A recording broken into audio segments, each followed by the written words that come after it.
वरदानामर्थ संहारां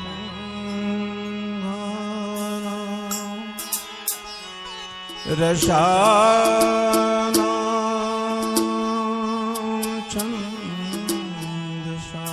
छन्दसामपि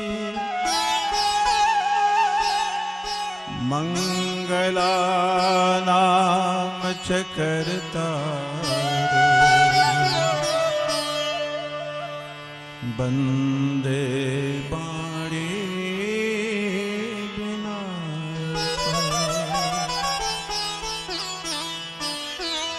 भवानी शंकरो बंदे श्रद्धा विश्वासरूपिणो याम्यां बिना न पश्यन्ति सिद्धा शांत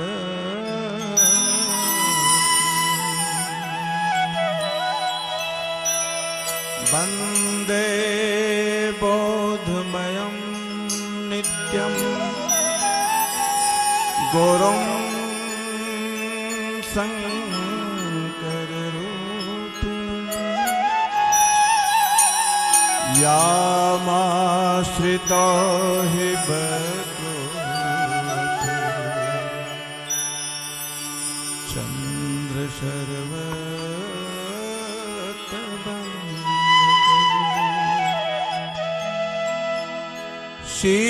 सीताराम गुणग्राम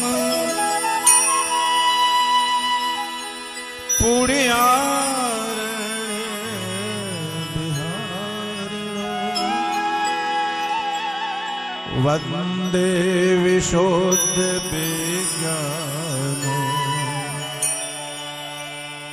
कवीश्वर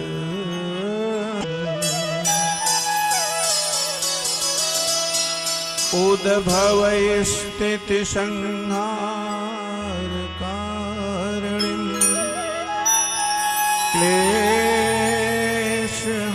क्लेशहारणं सर्वश्रेयस्करी सीता नतो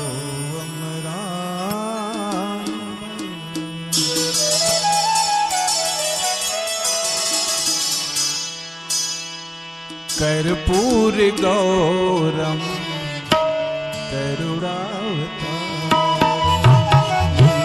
कर्पूर गौरम करुणावतारम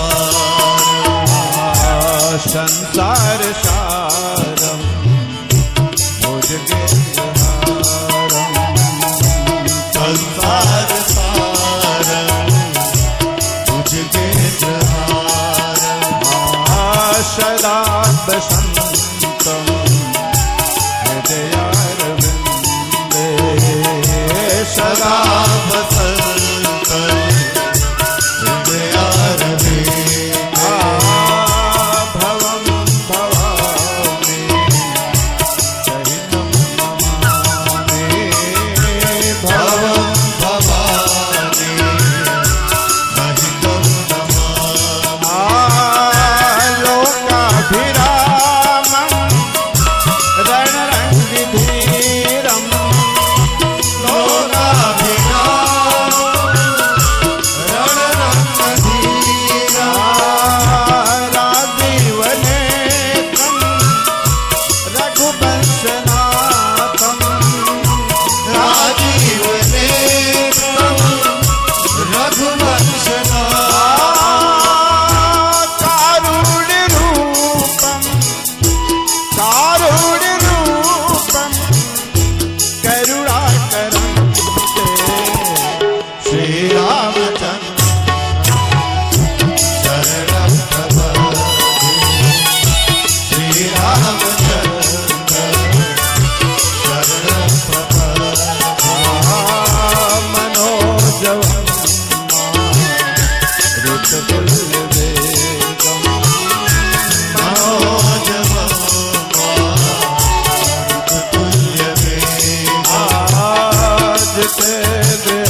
प्रपद्ये।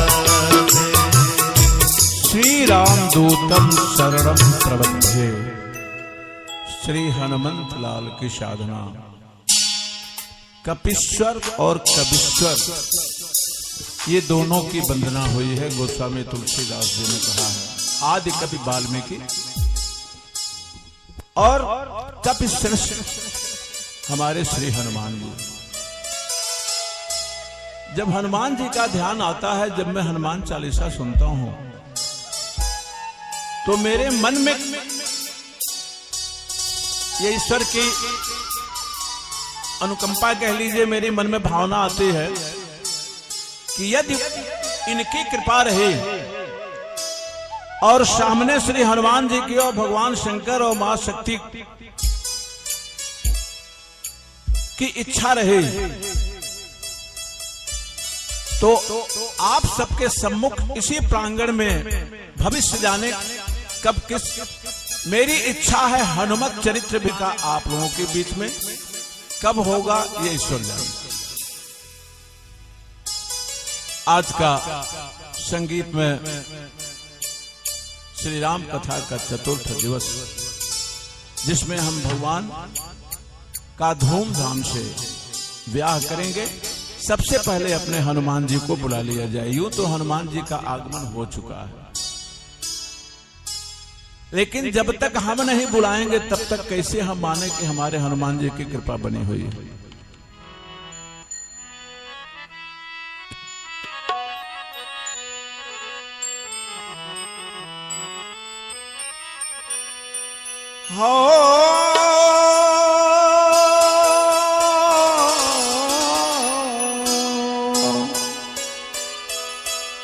ओ मेरे प्यारे हनुमत,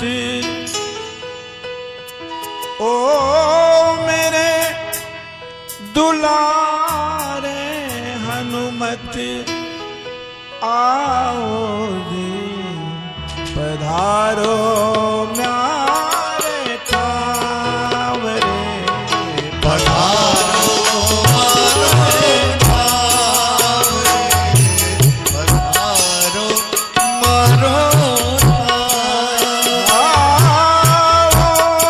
मेरे प्यारे हनुमत,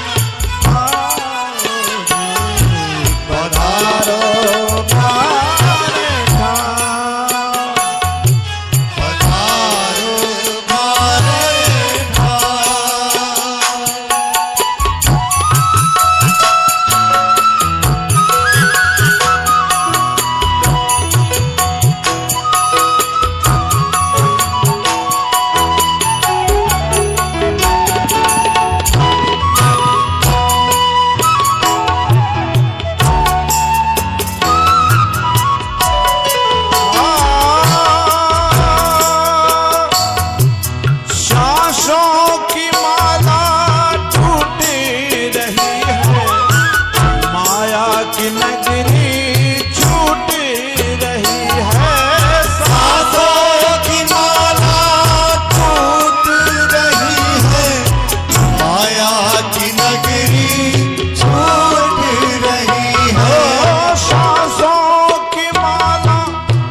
राम राम संकीर्तन मन से ईश्वर को याद करते हुए आप सब दोहराएंगे, गाएंगे।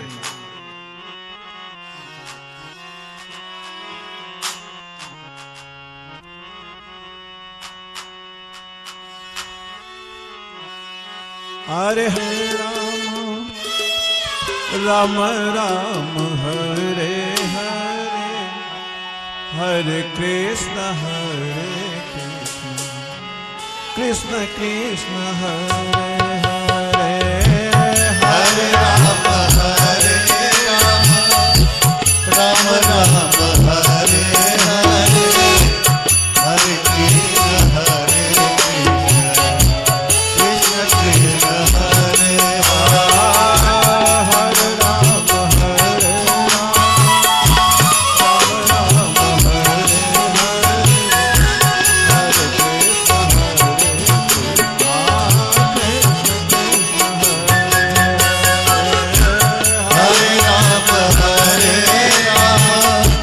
राम राम हरे हरे, हरे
गोस्वामी तुलसीदास महाराज जी ने बंदे बाणी विनायक को सबसे पहले मां सरस्वती और गणेश विघ्नहर्ता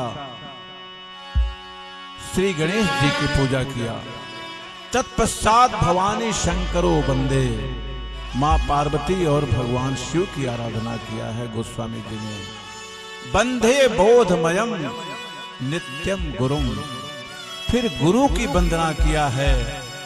बंदे विशुद्ध विज्ञानो कविश्वर कपीश्वरो, शुद्ध विज्ञान यानी वैज्ञानिक थे हमारे दोनों दिव्य पुण्य आत्मा, कविश्वर यानी श्री वाल्मीकि जी महाराज और कपीश्वर श्री हनुमान जी महाराज। फिर वंदना हुआ है बंदे राम बल्लभाम, सीता जी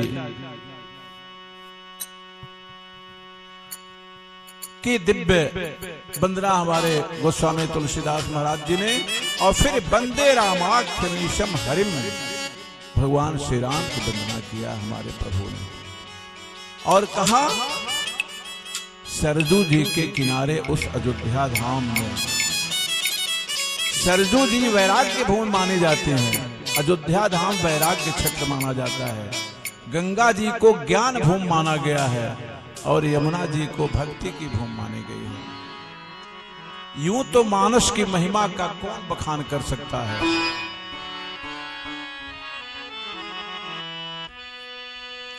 मानस की महिमा कोई कभी का बखान करे, अपने मन मानस की ग्रंथि जब खुली नहीं, अपने मन मानस की ग्रंथि जब खुली नहीं। बाबा तुलसी को सब तौल तौल हार गए,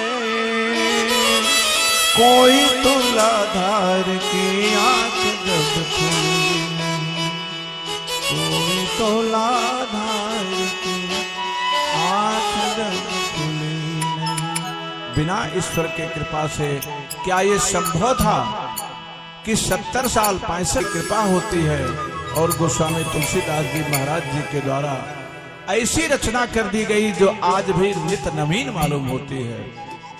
इतने वर्षों के बीतने के पश्चात उसी बाबा जी के चौपाइयों को स्मरण करते हुए आज की संगीतमय कथा प्रारंभ की जा रही है।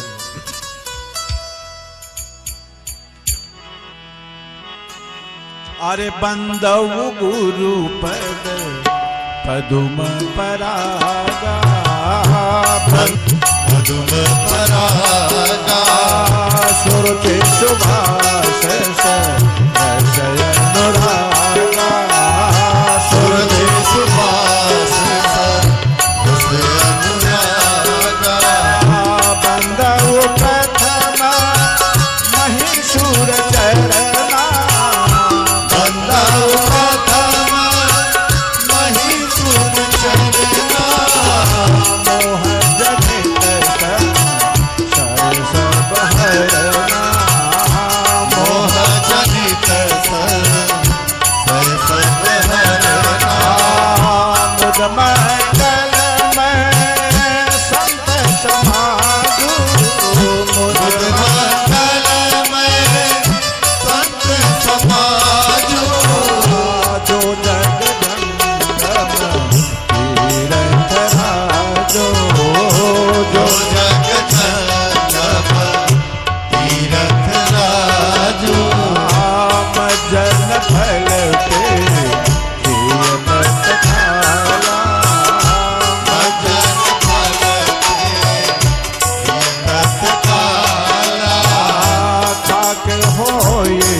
विवेक नहीं होगा, और जब तक विवेक नहीं होगा तब तक मन का भ्रम नहीं जाएगा।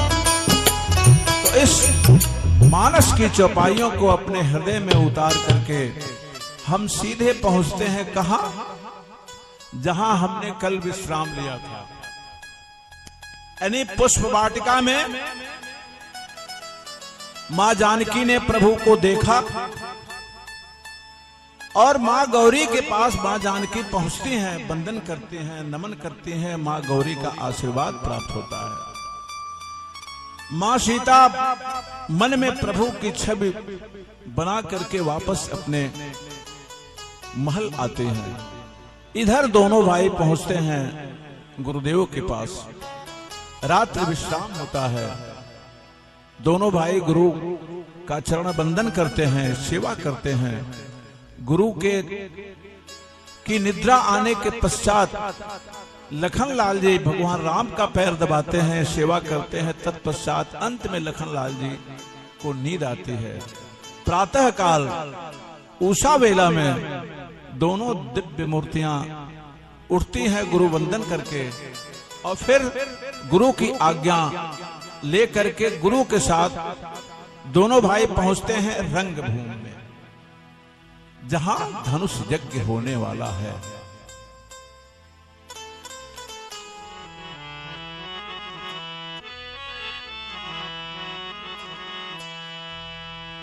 इधर मां जानकी जब देखी है प्रभु को और मां गौरी का आशीर्वाद जब मिल गया है, तो पूरी रात नींद नहीं आई माता जी को।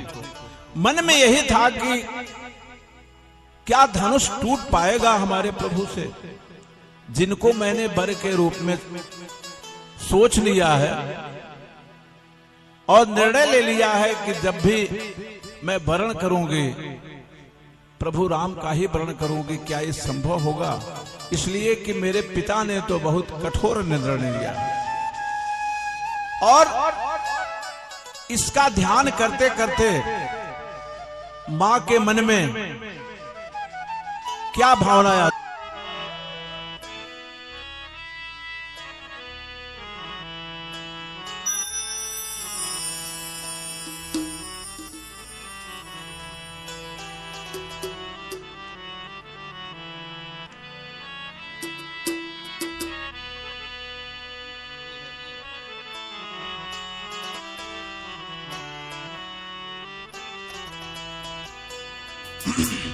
अरे मैं जोगन दर दर पे भटकूं, टूट न जाए संवरिया, आजा रे नैना भय होता संवरिया, आजा रे नैना भय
माता जी की पूरी रात कट गई प्रभु की याद में कि हे प्रभु आइएगा जरूर।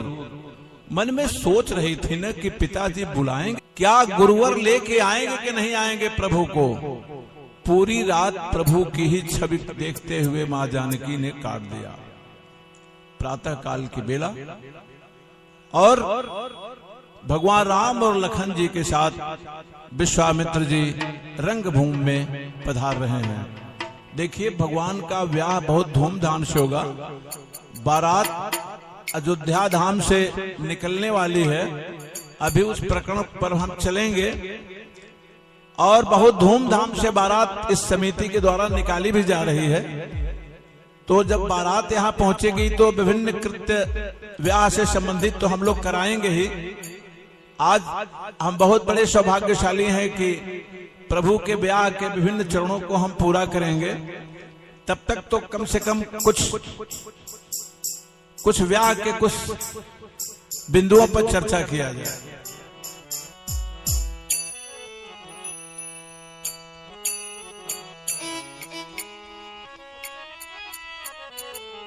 अरे रंग भूमिया ये दो भाई, रंग भूमिया ये दो भाई, आस सुधि सब पूरे वासन पाए। रंग भूमिया ये दो भाई, आस सुधि सब पूरे वासन पाए। रंग भूमिया ये दो भाई, आस सुधि सब पूरे वासन पाए। रंग भूमिया ये दो भाई, आस सुधि सब पूरे वासन पाए। जिनके रही भावना जैसी, प्रभु मूर्ति देखी दिन कैसी। जिनके रही भावना जैसी, प्रभु मूरत तेरी तैसी। जिनके रही भावना जैसी, प्रभु मूर्ति जिनके रहे भावना जैसी, प्रभु मूरत तेरी तैसी। देखिए, हमारे प्रभु जब रंग भूमि में आए हैं, पहुंचे हैं, दोनों भाइयों को लेकर के गुरुदेव, तो महाराजा जनक ने उचित स्थान दिया है बैठने को। जितने राजा महाराजा आए थे, बता दूं आपसे, उस धनुष यज्ञ में कोई बचा नहीं था जिसको कि आमंत्रण पत्र नहीं गया था। केवल एक स्थान बचा था। कहां? लंका। लंका में रावण को नहीं बुलाया था महाराज दशरथ ने। लेकिन गोस्वामी तुलसीदास जी के इस मानस में तो कहीं वर्णन नहीं है। अन्य रामायणों में भी वर्णन है। क्या वर्णन है? जब पूरी सभा लगी हुई थी धनुष यज्ञ में और सब राजा महाराजा बैठ रहे थे, उसी समय लंकेश यानी रावण अपने पुष्पक विमान से उड़ता हुआ चला जा रहा था अयोध्या के ऊपर से। जब उसने देखा है कि महाराजा दशरथ के विशाल प्रांगण में एक धूमधाम से यज्ञ हो रहा है, तो उसके मन में हुआ कि राजा दशरथ ने मुझको नहीं बुलाया, अयोध्या नरेश ने मुझको नहीं बुलाया, मुझको छोड़ दिया। वो सीधे अपने विमान को लेकर के उतर जाता है अयोध्या धाम महाराज दशरथ के उस प्रांगण में जहां धनुष यज्ञ होने वाला था, और उतर करके बीच में पहुंचता है। कहता है कि महाराजा दशरथ, आप और ये हो क्या रहा है, आप बताएं। अब तो सभा स्तब्ध रह गई। ये कहां से आ पड़ा? जनक जी परेशान। मैं दशरथ बोल गया था, नहीं जनक जी परेशान हो गए कि अब मैं क्या करूं। माता सुनैना चिंतित, पूरी जनकपुरी के जितने लोग हैं नर नारी सब चिंतित कि अब मैं करूं क्या, ये लंकेश को मैं क्या जवाब दूं। जनक जी आते हैं, कहते हैं कि हे राक्षस कुल के श्रेष्ठ, मैंने आपको संदेश भेजा था। तो रावण ने कहा कौन संदेश ले गया था, तो कहें तो किसको कहें। जनक जी ने कहा मैंने मंत्री को निर्देश दे दिया था कि लंका में भी संदेश भेज दिया जाए। मंत्री जी बुलाए जाते हैं, मंत्री जी से पूछा जाता है कि क्यों मंत्री जी, आपने अगर संदेश मिला तो लंका में किसको संदेश मिला, किसको दिया गया। अब मंत्री जी किसको कहें। मंत्री जी ने कहा कि मैंने एक सैनिक को लगाया था, वो सैनिक आपको संदेश देने गया था। सैनिक को बुलाया गया, सैनिक बहुत होशियार था। कहा कि प्रभु मैं संदेश तो मिला था आपको देने के लिए, मैं ले गया, चूंकि आपका अधिकार समुद्र पर भी है, समुद्र भी आपकी बात मानते हैं, समुद्र के बीच में आपकी लंका नगरी है, मैंने समुद्र में डाल दिया कि आपको यह संदेश मिल जाएगा। अब तो रावण बहुत नाराज होता है, कहता है करे दुष्ट, तू समुद्र के माध्यम से हमको संदेश भेजा है, तुमको इतनी अकल नहीं है कि क्या समुद्र में डालने से मुझको संदेश मिलेगा। फिर रावण कहता है ठीक है जनक, नहीं मिला कोई बात नहीं, मैं अब आया हूं, बताइए ये हो क्या रहा है और क्या करना है। तो जब जानकारी मिली रावण को कि ये धनुष यज्ञ हो रहा है और इस धनुष को जो खंडित करेगा उसी के गले में जयमाल जगत जननी सीता डालेंगे, उसका वर्ण करेंगे। तो रावण कहता है कि मुझसे बड़ा बलशाली कौन है, मैं इस धनुष को, बहुत पुराना धनुष है, इसको मैं क्षण मात्र में उठाऊंगा। इधर ऊपर भगवान शंकर, मां पार्वती सब देख रहे हैं लोग, मां सीता देख रही है, सबके मन में अपार दुख है। जगत जननी सीता जी गौरी मां को याद कर रही हैं कि हे मां अब आप रक्षा कीजिए।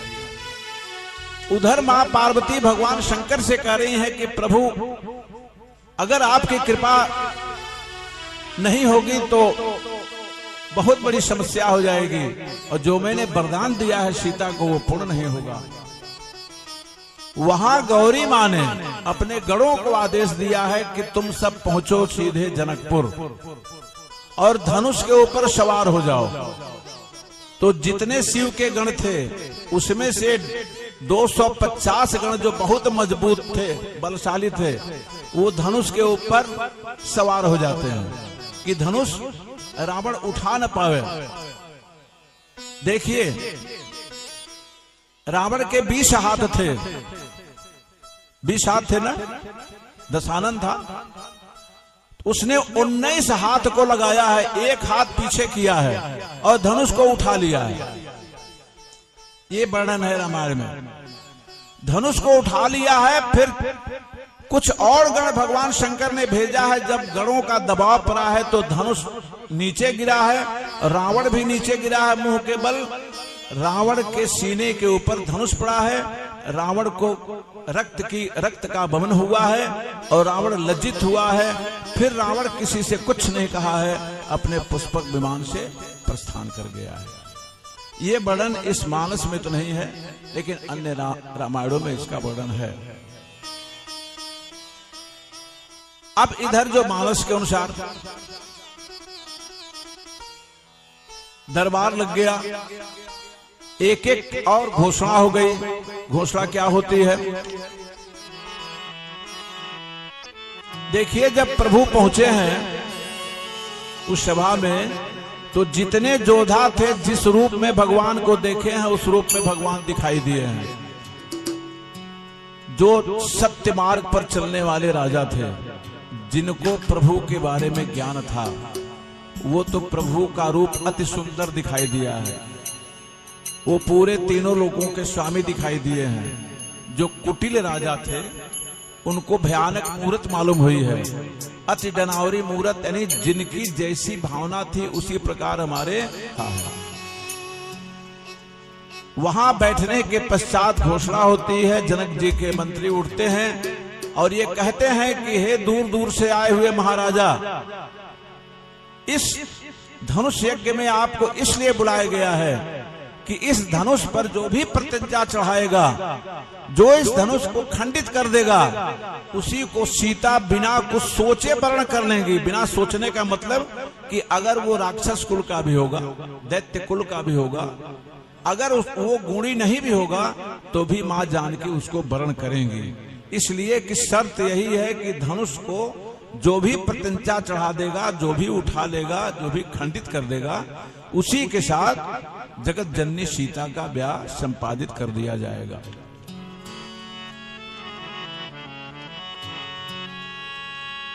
अरे डरे कुटिल नृप प्रभु निहारी, डरे कुटिल प्रभु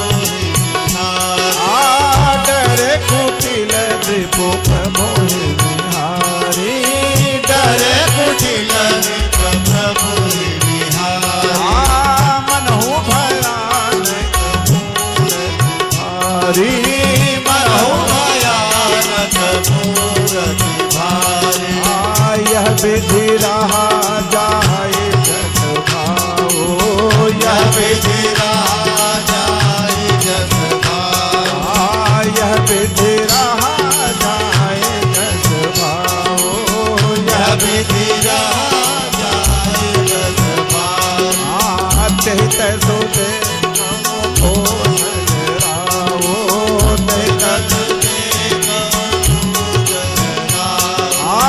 सिय शोभा नहीं जाई बखानी, सिय शोभा नहीं जाई बखानी, जगदम्बिका रूप गुण गानी, जगदम्बिका रूप गुण गानी, जगदम्बिका रूप गुण गानी, जगदम्बिका रूप गुण गानी। माँ सीता जी अपने महल में जो महिलाओं का स्थान बना था, वहां अपने चतुर सहेलियों के साथ बैठी हैं। इधर एक एक करके योद्धा उड़ते हैं, धनुष को उठाने का प्रयास करते हैं। जिनके मन में गर्व है वो अपने गर्व को लेकर के पहुंचते हैं धनुष उठाने, लेकिन धनुष उठाने की क्या बात है, वो तिल भर हटा भी नहीं पाते हैं, हिला भी नहीं पाते हैं। एक से एक राजा महाराजा आए, सबने कोशिश किया, लेकिन वो धनुष हिला तक नहीं। जो भी पहुंचता है मन में सोचता है कि मैं तो इसको उठा लूंगा, लेकिन जो बल है राजाओं का, वो धनुष के उठाते ही राजाओं का बल उस धनुष के अंदर प्रवेश कर जाता है। धनुष धीरे धीरे इतना भारी हो गया कि एक बार ये निर्णय लोगों ने ले लिया कि 10,000 योद्धा पहुंचे और उनको उठाया जाए, सामूहिक उठा लिया जाए। पूरा दल राजाओं का पहुंचता उठाने के लिए, फिर भी धनुष नहीं उठा है। जब ये स्थिति देखा महाराजा जनक ने और मां सुनैना ने, तो बहुत कष्ट हुआ। जनक जी के मन में हुआ कि काश अगर ये मैं प्रण नहीं किया होता तो आज ये दिन देखने को नहीं मिलता। लगता है मेरी बेटी कुंवारी ही रह जाएगी। इसलिए कि इतने दूर दूर से इतने योद्धा, इतने बलशाली, तीनों लोकों से, राक्षस, दैत्य, नाग, गंधर्व, मनुष्य कोई नहीं बचा जो कि न आया हो, और सबने मिलकर प्रयास किया, ये धनुष हटा तक नहीं। जिस धनुष को घोड़ा बना करके मेरी पुत्री खेला करती थी, मां जानकी जब बहुत छोटी थी तो जो धनुष था उसको घोड़ा बना करके खेलते थे। और वो धनुष कैसा था? भगवान शंकर का धनुष था।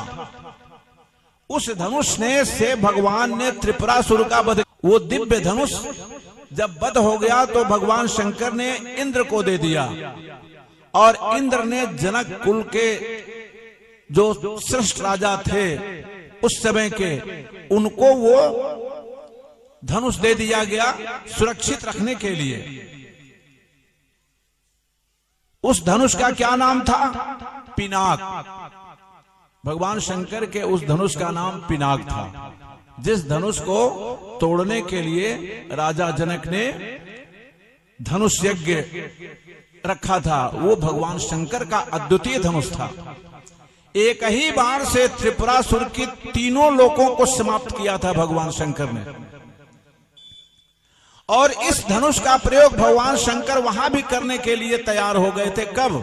जब सती जी अग्नि में जल के समाप्त हो जाती हैं और जब पहुंचते हैं शंकर जी क्रोधित मुद्रा में, और जब देखते हैं कि मेरी धर्मपत्नी ने अग्नि में अपने शरीर को छोड़ दिया और दक्ष के कारण ये स्थिति बनती है, तो भगवान शंकर ने वो धनुष उठा लिया कि आज मैं किसी को नहीं छोड़ूंगा, आज पूरे तीनों लोगों में कोई नहीं बचने वाला है। बहुत स्तुति के पश्चात तब भगवान शिव ने अपने धनुष को रोका है। तो वो पिनाक था जिस पिनाक को इंद्र के द्वारा दिया गया था जनक जी के पूर्वजों को, जो जनक जी के यहां सुरक्षित रखा हुआ था। देखिए, भगवान शंकर का पिनाक हो गया। और राम का कौन धनुष था? राम के धनुष का नाम था कोदंड। भगवान राम जो धनुष प्रयोग करते थे उसका नाम कोदंड था। और विष्णु जी के धनुष का नाम शारंग था। जो विष्णु जी धनुष प्रयोग करते थे, पहले जो देवता धनुष का प्रयोग करते थे बहुत दिव्य धनुष होता था, उसके विशेष नाम हुआ करते थे, उसका गुण होता था अलग। तो विष्णु जी के धनुष का नाम शारंग। अर्जुन जी के धनुष का क्या नाम था? गांडीव। और अर्जुन के सखा कर्ण, उनके धनुष का क्या नाम था? विजय। तो ये दिव्य धनुष हुआ करते थे जिनकी अद्भुत शक्तियां थी। जब समस्त महाराजा थक गए उठाते उठाते, तो राजा जनक को बहुत ही कष्ट होता है। और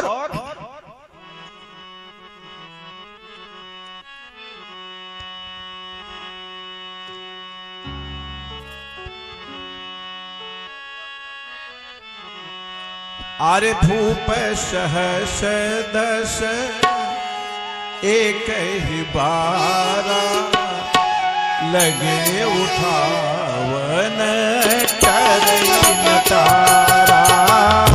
भूप सहस दस एक ही बारा, लगे उठावन करई तारा। भूप सहस दस एक ही बारा, लगे उठावन करई तारा। भूप सहस एक ही बारा, लगे उठावन करई तारा। सबद्री पफरे जोग उपहासी, सबद्री पफरे जोग उपहासी। जैसे बिरनो विराग सन्यासी, जैसे बिनु विराग सन्यासी। अब कैसे ब्याह होगा मां जानकी का, जबकि राजा जनक ने यही न कहा था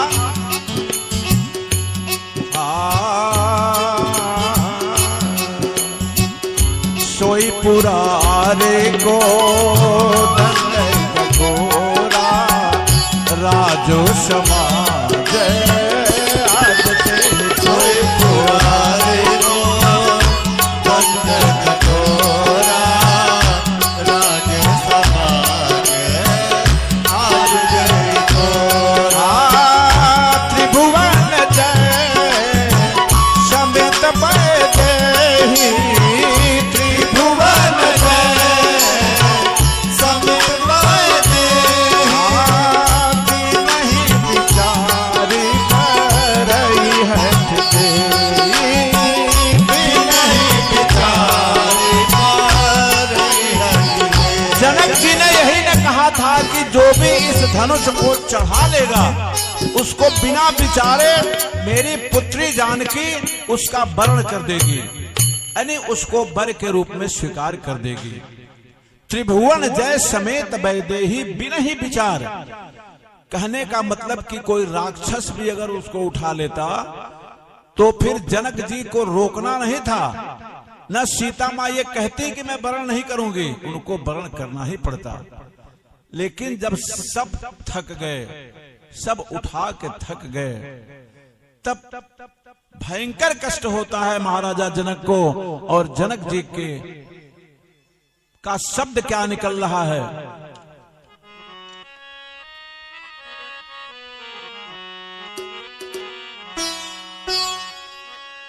माइक वाले अगर मेरी आवाज सुन रहे हो,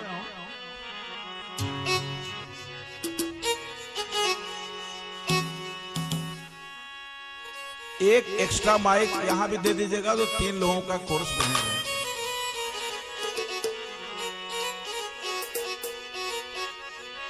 अब जन को माखे भट मानी, अब जन को माथे भट मानी, अब जन को माखे भट मानी, अब जन को माथे भट मानी, वीर विहीन महिम जाने, वीर वीर महिम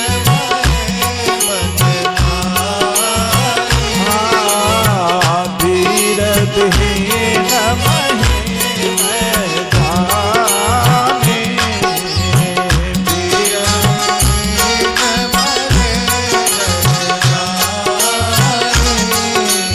जनक जी कहते हैं कि अब इसमें बैठा हुआ कोई भी राजा अपने को जोधा मत कहना। मैं ये समझ गया कि वीरों से ये पृथ्वी खाली हो गई। वीर विहीन मही में जाने, वीरों से ये पृथ्वी रिक्त हो गई है। कोई भी जोधा अपने को बलशाली मत कहना। उस धनुष को तोड़ने के लिए, उस धनुष को उठाने के लिए मैंने संकल्प लिया। जिस धनुष को मेरी पुत्री उठा करके एक स्थान से दूसरे स्थान पर रखती थी बचपन में, जिसको घोड़ा बना करके खेलती थी, आज वो धनुष आप लोगों से हिल तक नहीं पाया। आप सब मिलकर कोशिश किए हुए, इसके बाद भी नहीं उठा पाए। आज से कोई अपने को वीर मत कहना, अपने को कभी बलशाली महसूस करना मत करना। महाराजा जनक का दुख भरा ये शब्द पूरी जनकपुरी में भयंकर कष्ट है कि अब मेरी जानकी का क्या होगा, कैसे ब्याह होगा। अरे तजहुआ सनी जनी गृह जाओ, तजहुआ सनी जनी गृह जाओ, लिखा न विधि वैदेही बिधाओ, लिखा विधि वैदेही बिधाओ, तजहिया सनी जनी गृह जाओ, तजहिया सनी जनी गृह जाओ, लिखा न विधि वैदेही बिधाओ। हे राजा महाराजा, आप अपने अपने घर चले जाइए। अब मेरी वैदेही, मेरी पुत्री के भाग्य में ब्याह नहीं लिखा है। आप जहां से आए हैं महाराजा, बिना कुछ कहे आप तत्क्षण आप यहां से चले जाएं। जब ये शब्द कहा है जनक जी ने, तो पूरी सभा स्तब्ध रह गई है इस शब्द को सुनकर के। वहीं जो उनके मंत्री हैं, जनक जी के मंत्री, उनका शब्द क्या है?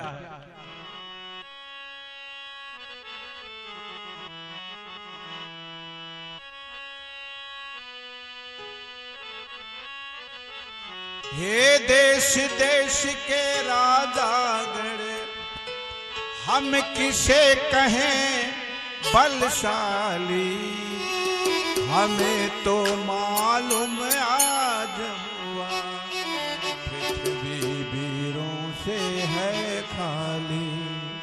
हमें तो मालूम आज हुआ पृथ्वी वीरों से है खाली। पृथ्वी वीरों से है खाली।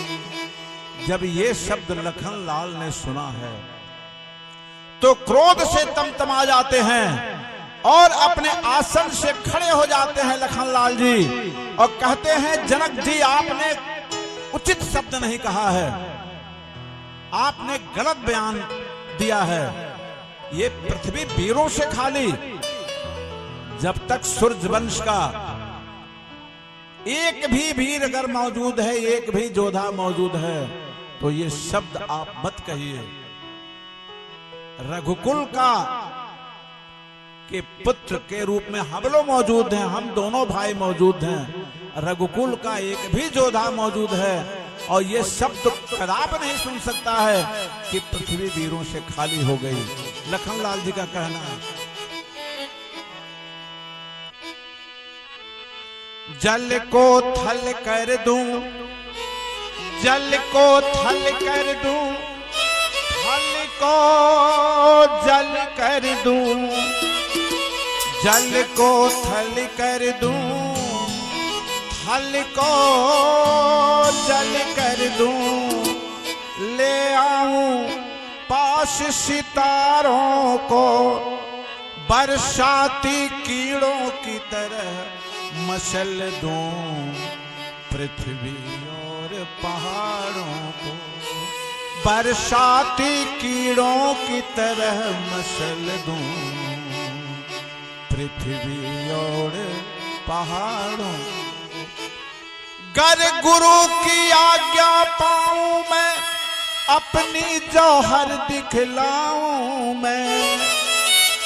गर गुरु की आज्ञा पाऊं मैं, अपनी जौहर दिखलाऊं मैं। ये सड़ा गला धनुया ही क्या, सारा ब्रह्मांड उठाऊं मैं। ये सड़ा गला धनुआ ही क्या, सारा ब्रह्मांड उठाऊं मैं। लक्ष्मण जी कहते हैं कि अगर गुरु की आज्ञा हो जाए तो इस सड़े गड़े धनुष की तो बात छोड़िए जनक जी, मैं पूरे ब्रह्मांड को उठा लूं। इनका केवल आज्ञा पाऊं तो मैं आसमान से 4 सितारों को आपके सामने रख दूं, पूरे ब्रह्मांड को मसल करके रख दूं। आप मेरे सामने ये शब्द आपने कह दिया, मेरे भैया विद्यमान हैं, इनका अगर आदेश मिल जाए तो मैं पूरे दिलवालों को पश्चिम से पूरा, पूरब से पश्चिम कर दूं। लखनलाल जी का क्रोध 7वें आसमान पर, इसलिए कि रघुकुल का योद्धा मौजूद है और जनक जी का यह शब्द कहना कि पृथ्वी वीरों से खाली हो गई। ये इधर भगवान राम शांत मुद्रा में बैठे हैं और विश्वामित्र जी भी शांत मुद्रा में, कोई निर्देश नहीं। विश्वामित्र जी ने कहा कि हे लखन शांत हो जाओ। लखनलाल जी का शब्द मानस के द्वारा, ओ तुम्हारी अनुशासन पाओ, कंदुक यो ब्रह्मांड उठाओ। जो तुम्हारी अनुशासन पाओ, कंदुक यो ब्रह्मांड उठाओ। जो तुम्हारे अनुशासन पाओ, कंदुक यो ब्रह्मांड उठाओ। जो तुम्हारे अनुशासन पाओ, कंदुक यो ब्रह्मांड उठाओ। काचे घट जिमिदारे फोरी, काचे घट जिमिदारे फोरी, सकऊ मेरे मोलक जिम तोरी, सकल पैर में उलट जिम तोरी, सकऊ मेरे मोलक जिम तोरी, सकल पैर में उलट जिम तोरी। लखन सको, अरे लखन सको बचन दे बोले, लखन सको बचन दे बोले, लखन सको बचन दे बोले, लखन सको बचन दे बोले। जगमगाहे दे गज डोले, जगमगाहे दे गज डोले, जगमगाहे दे गज में डोले, जगमगाहे दे गज ओ जगमगाहे दे गज डोले। जगमगाहे दे गज डोले। जब लखनलाल जी ने तो चारों दिशाओं के दिग्गज डगमगाने लगे। जो दिग्पाल हैं उन्होंने अपने आसन को छोड़ दिया। पृथ्वी को संभाले हुए जब शेषनाग के अवतार लखनलाल जी, जिनके फन के ऊपर पृथ्वी रुकी है, और जब हमारे शेषनाथ के ही वो उन्हीं के अंदर जब हरकत हो गई तो पृथ्वी का फिर क्या कहना, पृथ्वी डगमगाने लगी। और चारों दिग्गज जो चारों दिशाओं में मौजूद थे उनके अंदर कंपन शुरू हो गया। उसी समय विश्वामित्र जी का इशारा होता है लखनलाल जी के लिए, और विश्वामित्र जी का यह कथन मानस के सुन। अरे विश्वामित्र सभय शोभ जाने, विश्वामित्र सभय शोभ जाने, विश्वामित्र सभय शोभ जाने, विश्वामित्र सभय सब जाने,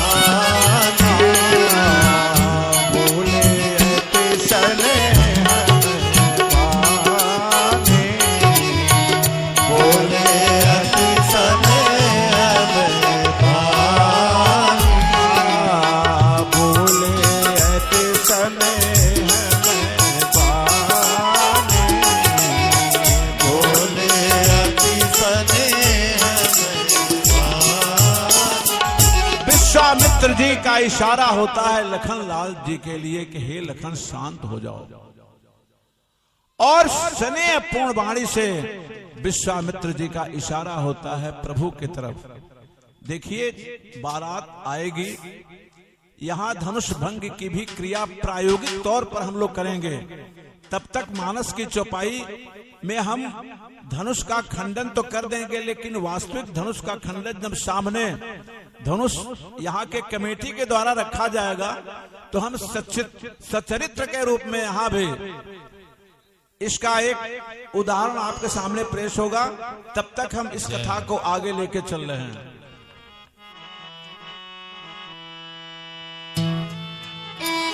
अरे उठहु राम भन जऊ भव छापा, उठहु राम भन जऊ भव छापा, उठहु राम भन जऊ भव छापा, उठहु राम भन जऊ भव छापा, उठहु राम भन जऊ भव छापा, उठहु राम भन जऊ भव छापा, बेटऊ ताप जनक परितापा, बेटऊ ताप जनक परितापा, बेटऊ ताप जनक परितापा, जनक परितापा।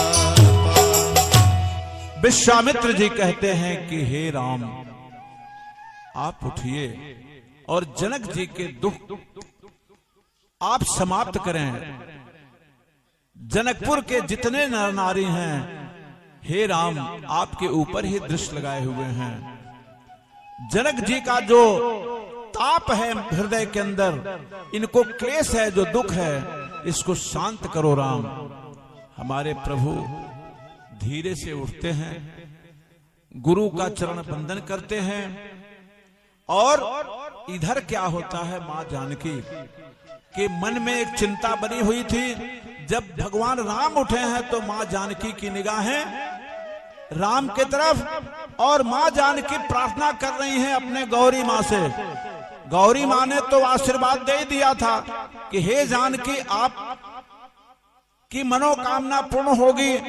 इधर माता जी मां जानकी जी हाथ जोड़ के प्रार्थना करती हैं गौरी मां से कि हे मां मेरी लाश तुम्हारे हाथों में है, मेरे सुहाग का सम्मान न जाने पावे, और अपने दिए गए प्रण को हे मां तुम पूरा करना। मां जानकी क्या कह रही है, बार बार बार बिन शिशुद्ध मोरी करऊ चाप गुर आयत थोरे बार बार बिन शिशुद्ध मोरी करऊ चाप गुर तात थोरे बार बार बिन शिशुद्ध मोरे करऊ चाप गुर आयत थोरे बार बार बिन सुनि मोरे करऊ चाप गुरु तात थोरे गुरहि प्रणाम मन ही मन कीन्हा अति लाघवऊ थाय धनुहीना मन कीन्हा अति लाघवऊ थाय धनुहीना गुरहि प्रणाम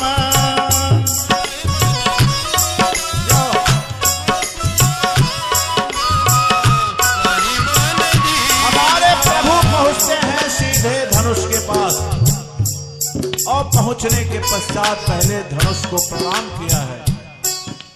प्रणाम करके एक नजर धनुष की तरफ हल्की सी नजर देखा है मां जानकी की तरफ प्रभु ने। थोड़ा विलंब कर रहे हैं।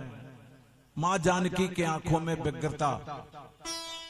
जब देखे हैं कि जानकी को काफी कष्ट हो रहा है, व्यग्र हो रहे हैं, तब हमारे प्रभु की निगाहें धनुष के तरफ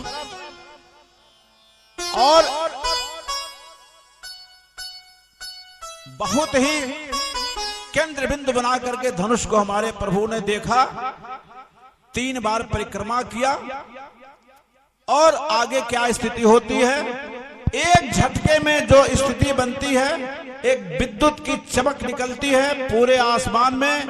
क्या मानस के शब्द में, अरे लेन चढ़ावत खेचत गाड़े काहो न लखा देख सब ठाड़े। लेन चढ़ावत खेचत गाड़े काहू न लगा देख सब ठाड़े। लेन चढ़ावत खेचत गाड़े काहो न लखा देख सब ठाड़े। लेन चढ़ावत खेचत गाड़े काहू न लगा देख सब ठाड़े। लेन चढ़ावत खेचत गाड़े, लेन चढ़ावत खेचत ओ गाड़े लेन चढ़ावत खेचत गाड़े। लेन चढ़ावत खेचत ओ गाड़े काहो न लखा देख सब ठाड़े। काहू न लगा देख सब ठाड़े।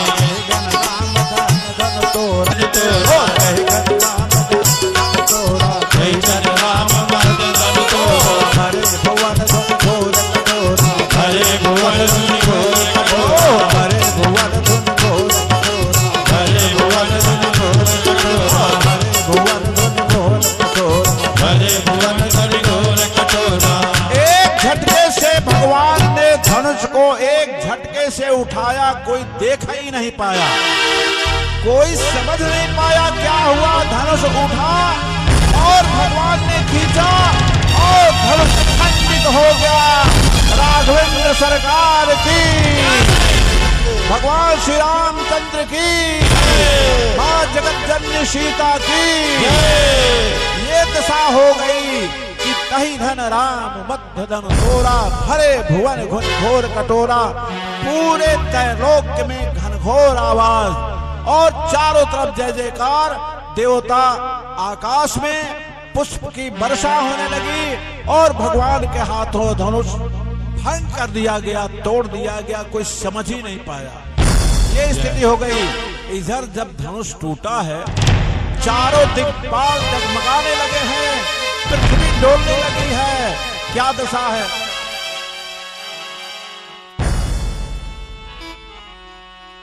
अरे भरे भुवन घोर कठोर रब रब बाज तज मारक चले।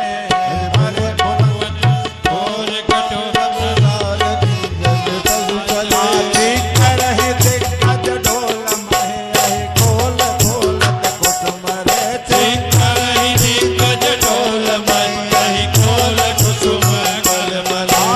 करहि दिग्गज डोल महे खोल कुसुम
लौटा है तो फिर जनकपुर में क्या पूछना, खुशियां ही खुशियां।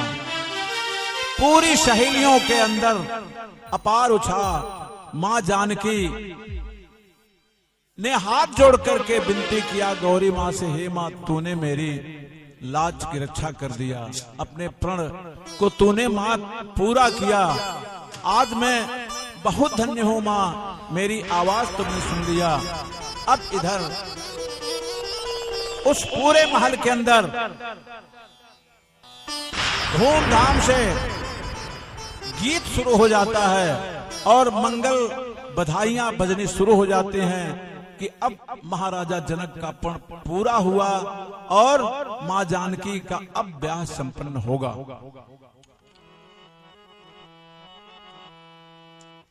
माइक वाले की निगाहें होनी चाहिए कथा मंच के तरफ कि कोई इशारा किया जाए, समझ लिया करो यार।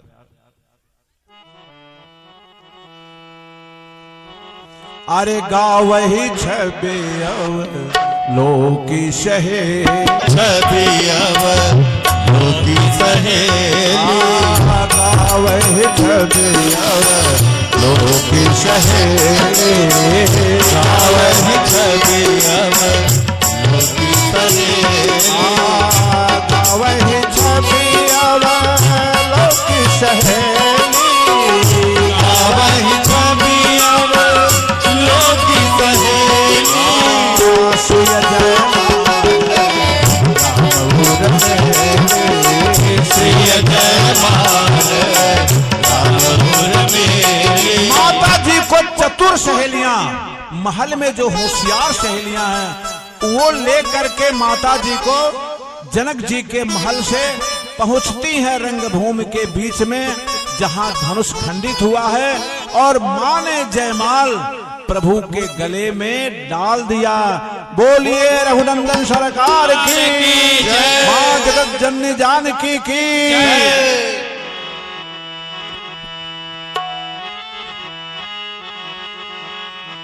अरे सोहत से,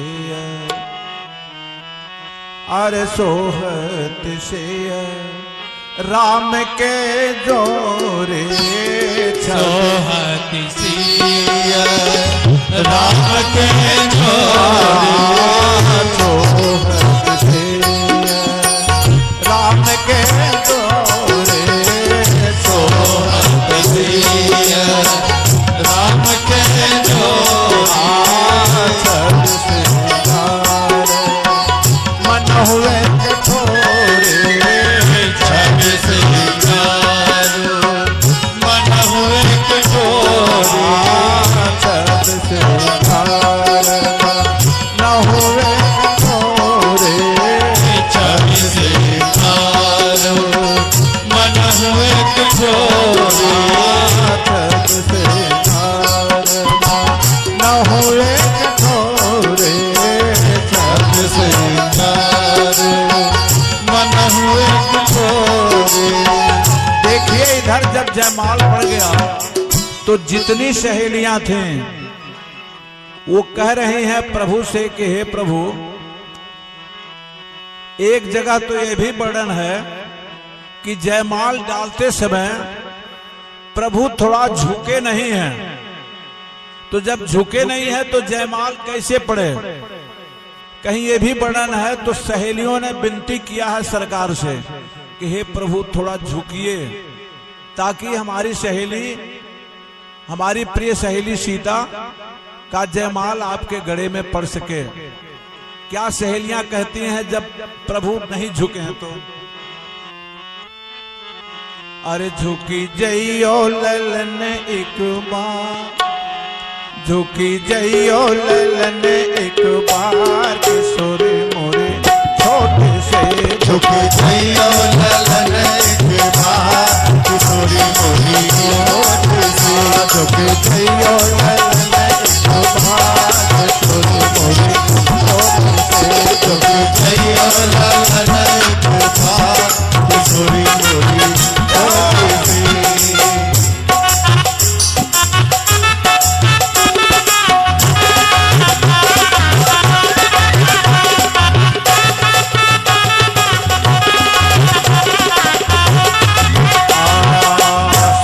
बिन दशरथ जी के लाला, सुनियो बिन दशरथ जी के लाला, सुनियो बिन दशरथ जी के लाला, सुनियो बिन दशरथ जी के लाला, पहिरो आज भी जय जय माला, पहिरो आज भी जय जय माला, गावे हमें गावे मंगल चार सोरी मोरी छोटी से हम गावे मंगल चार किशोरी मोरी, मंगल चार किशोरी मोरी, छोटी से हम गावे मंगल चार किशोरी मोरी, छोटी से बाहु छाह जहो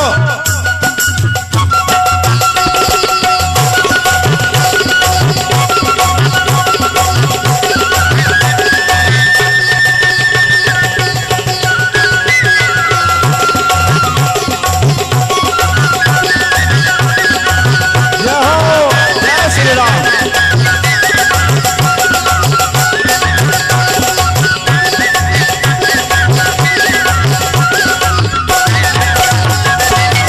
ब्याह उछा है से ब्याह उछा ब्याह उछा है सो मंगल गावे, ब्याह चाह सुमंगल गावे, नगरवासी लोचन गावे, नगरवासी लोचन फल गावे, जुगल होता है जुगल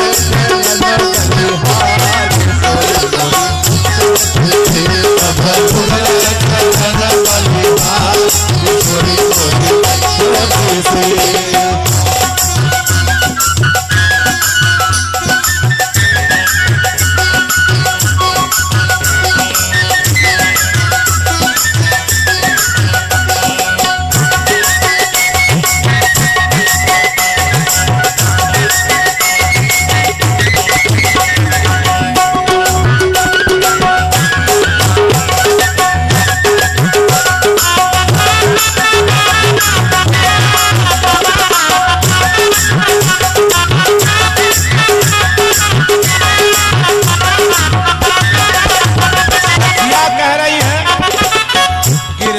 प्रभु झुकी माला लीजो, गिरधर झुकी झुकी माला लीजो, गिरधर प्रभु झुकी माला लीजो, गिरधर प्रभु झुकी माला लीजो, लोचन नाभ सखिन कर दीजो, लोचन नाम सखिन कर दीजो, गावे हमें गावे हमें गावे रे मंगल चार हम गावे मंगल चार किशोरी मोरी, छोटी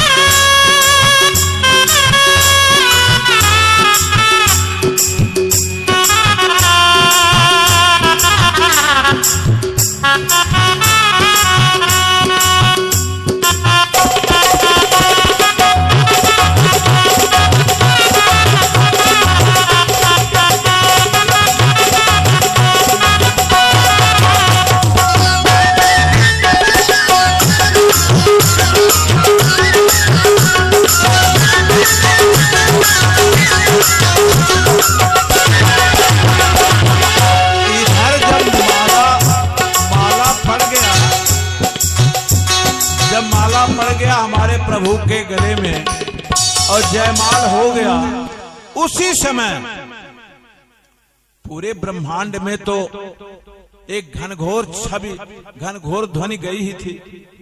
उस आवाज को सुनकर के परशुराम जी हवा के गति से पहुंच जाते हैं जनकपुर, और पहुंच करके उसी रंगभूमि में आगमन हो गया। और जब वहां की छवि देखा है परशुराम जी ने, तो क्रोध से आंखें तमतमा गईं, नजर पड़ी उस धनुष की तरफ, और उन्होंने कहा, रे जनक, ये भगवान शिव का धनुष जिस धनुष को तुमको दिया गया था सुरक्षित रखने के लिए, तुम्हारे पूर्वजों ने जिसकी सुरक्षा किया, तुम इसकी सुरक्षा नहीं कर पाए। ये किसकी हिम्मत हुई है धनुष को तोड़ने की? कौन तोड़ा है? और जितने राजा महाराजा बैठे हैं उसमें से बताओ किसके द्वारा ये काम किया गया है? उसको विलग कर दिया जाए, उसको अलग कर दो। अगर अलग नहीं किया तुमने तो भ्रम में पूरे राजा मारे जाएंगे। अब तो जितने राजा जो जिनसे धनुष नहीं उठा था वो मन ही मन बहुत खुश हो रहे हैं कि अच्छा हुआ हमने धनुष नहीं तोड़ा। अब तो जिन्होंने धनुष तोड़ा है उनकी खैर नहीं है। लेकिन ये भी सोच रहे हैं कि अगर उनके बारे में जानकारी नहीं मिली तब तो सबके सब मारे चले गए थे। मन में ये भी लगे सोचने, काश हम चले गए होते तो बढ़िया रहता। ये कहां से आ गए जो अनेकों बार जो है पृथ्वी को विरोधी शक्तियों से समाप्त कर दिया। जिस ऋषि ने उनके रोष को कैसे हम संभालेंगे? जो जितने राजा बैठे थे सब मन के अंदर कुछ डर रहे हैं, कुछ खुश हो रहे हैं। जनक जी पहुंचते हैं, हे प्रभु आप नाराज मत होइए, ये भगवान शंकर का धनुष कोई आपका ही सेवक होगा जो तोड़ा होगा। मानस के शब्दों में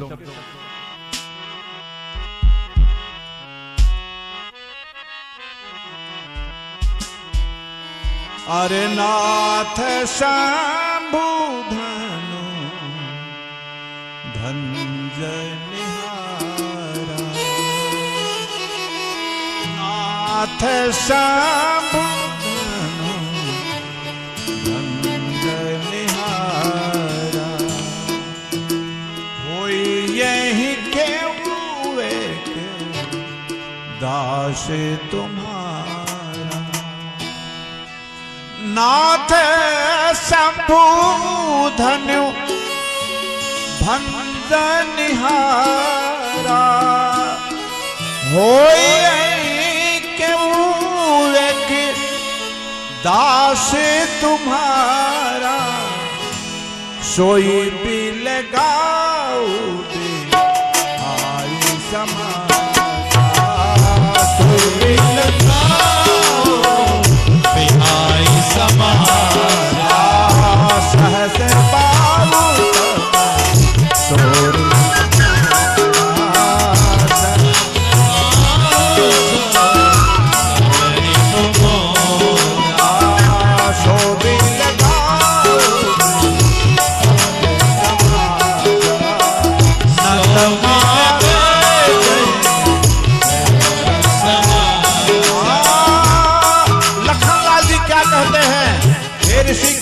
होते हैं। बहु धनु ही तो रील दिखाई, बहु धनु ही तो रील दिखाई। बहु आशीष इन्हें गोसाई, बहु आशीष इन्हें गोसाई।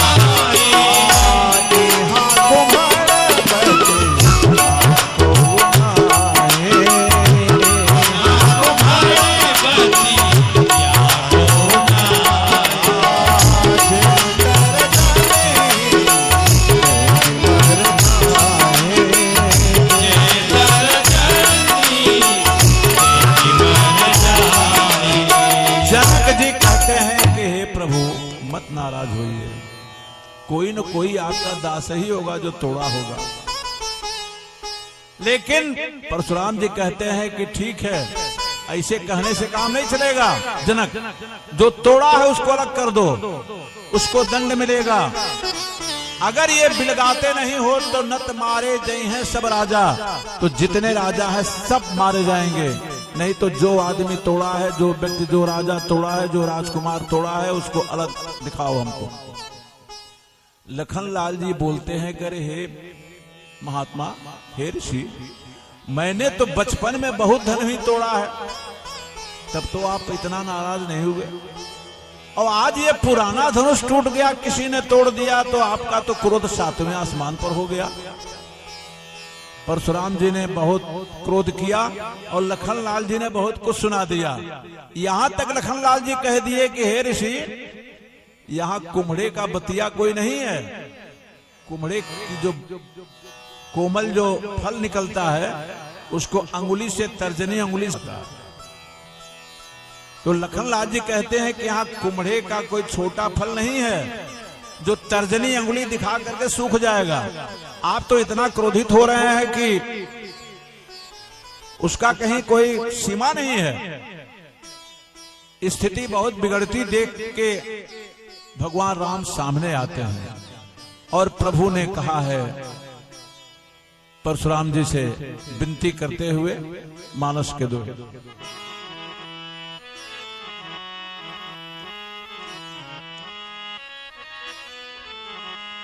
करिए कृपा शिशु सेवत जानी, करिए कृपा शिशु सेवक जानी, तुम समशीला फिर मुन जानी, करिए सेवक जानी, तुम समशीला फिर मुन जानी, करिए कृपा शिशु सेवक जानी, तुम समशीला फिर मुन जानी, करिए कृपा शिशु सेवक जानी, तुम समशीला फिर मुन ज्ञानी। भगवान ने कहा है कि हे ईश्वर, आप कृपा कीजिए इस बालक के ऊपर, आप इस बालक के ऊपर क्रोध मत होइए और इसको बालक समझ करके अपनी दया कीजिए। भगवान, जब इस प्रकार का शब्द हमारे प्रभु का निकला है तो परशुराम जी के मन के अंदर हो गया कि लगता है कि कोई दिव्य व्यक्तित्व मेरे सामने खड़ा है। परशुराम जी ने कहा है कि हे राम, ठीक है, हमारे मन में कुछ शंका हो रहा है, ये धनुष तुम लो और इस पर प्रत्यंचा चढ़ा दो। हमारे मन में जो शंका हो रही है वो शंका दूर हो जाएगा। हमारे परशुराम जी ने अपना धनुष प्रभु के तरफ बढ़ाया है, लेकिन बढ़ाया क्या है, धनुष अपने आप ही चला गया है प्रभु राम के पास। इधर परशुराम जी का हाथ उठा और धनुष हाथ से निकल करके पहुंच गया है प्रभु राम के हाथों में।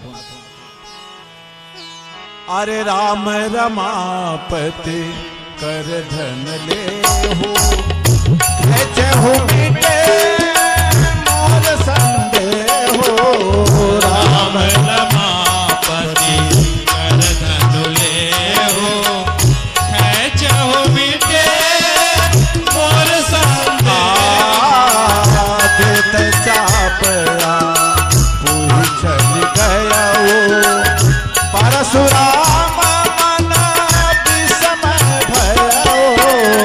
देत चापुना पूरी चली गया, परशुराम मन विस्मय भयो। परशुराम जी के मन में विस्मय हो जाता है, आश्चर्यचकित हो जाते हैं और परशुराम जी समझ जाते हैं कि अब भगवान का अवतार हो गया।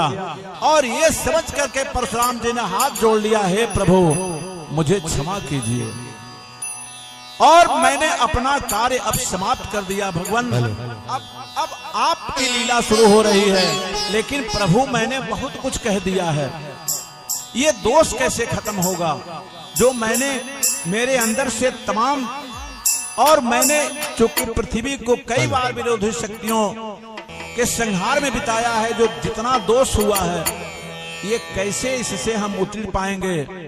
तो राम ने कहा है, हमारे प्रभु ने कहा है कि नहीं, आप मन में कोई ग्लानि मत कीजिए। लेकिन फिर भी परशुराम जी कहते हैं कि हे प्रभु, एक आपसे अनुमति चाहिए। राम ने कहा बोलिए ऋषि। परशुराम ने कहा कि मैंने आज तक जितना दिव्य कार्य किया था, जितना पुण्य अर्जित किया था, वो पुण्य समाप्त हो जाए, उससे मैं शून्य हो जाऊं। और इसको कह करके परशुराम प्रस्थान करते हैं। राम ने यह भी कहा है कि ऐसा है ऋषि, अगर आप कहिए तो आपकी मन की गति से चलने वाली शक्ति भी मैं हरण कर लूं। परशुराम ने कहा है कि नहीं प्रभु, इसको रहने दीजिए, इसलिए कि अगर ये ले लेंगे तो मेरे लिए उचित नहीं रहेगा प्रभु। इसको प्रभु ने छोड़ दिया और परशुराम जी वहां से मन के गति से प्रस्थान करके तपस्या के लिए चले जाते हैं। इधर जाते जाते परशुराम जी का वचन, अरे जय रघुवंश बन जभन भानु, धन धनु से जय रघुवंश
जयमाल होने के पश्चात दूसरे दिवस प्रातः काल बैठक होती है और जनक जी विश्वामित्र को बुलाते हैं, कहते हैं कि हे ऋषिवर, ब्याह की तिथि निश्चित किया जाए और संदेश भेज दिया जाए अयोध्या चक्रवर्ती महाराज जी के पास कि बारात लेकर के जनकपुर आवे, जिससे कि मेरी पुत्री का ब्याह रघुनंदन सरकार, रघुकुल श्रेष्ठ राघवेंद्र सरकार से पूर्ण हो। अब इधर होशियार सेना के दो ऐसे सहयोगी संदेशवाहक निश्चित किए जाते हैं और राजा जनकपुर से वो संदेशवाहक संदेश लेकर के प्रस्थान करता है अयोध्या धाम को।